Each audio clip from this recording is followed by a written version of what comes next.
So, ayan.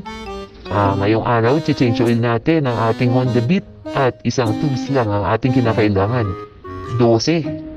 12 na socket. So, ano man gagawin mo dun sa 12? Siyempre, sasalpak mo dun sa ratchet.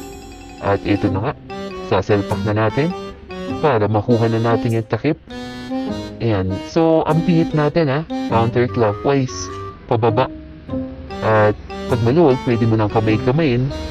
Tapos huwag mo po kalimutang linisin yung paa ko. Ayan kita mo yung paa ko.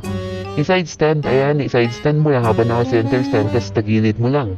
Nakikita mo na yan, tutulo na lahat ng langis. Tapos ito, punasan mo yung washer. Tsaka yung takip. Ayan, yung bolt. Tapos ngayon, kapag napunasan mo na siya, naisip mo na, edi balik mo na. Okay. Balik mo lang yan dyan sa ilalim. Ngayon, ang pihit niyan, kung paano mo tinanggal kanina, pabaliktad. Yan, pakanan.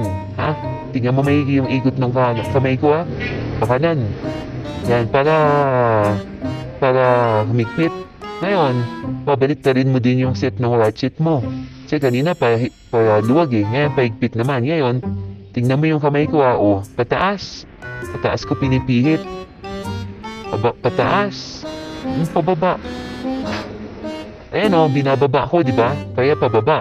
So, yung may sabing pataas. Dito na tayo sa kanan. Tanga-tanga ko, no? Tanggal mo yung takip dito, yung mahaba, yung may titi. Dipstick pala. Tapos, yung natin, yung budo, selpak mo lang dyan. At ang nabili nating langis, ang yayamanin na RS8 Eco.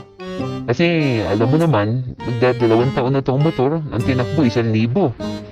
Kasi, tansya mo na lang, tansya meter na lang yung gagamitin mo. Kasi 1 liter yan Nagtitira ka 200 ml. Siyempre, hindi ka naman tanga mag-iiwan ka. Tanggalin mo yung cover, makikita mo kung hanggang saan yung gauge.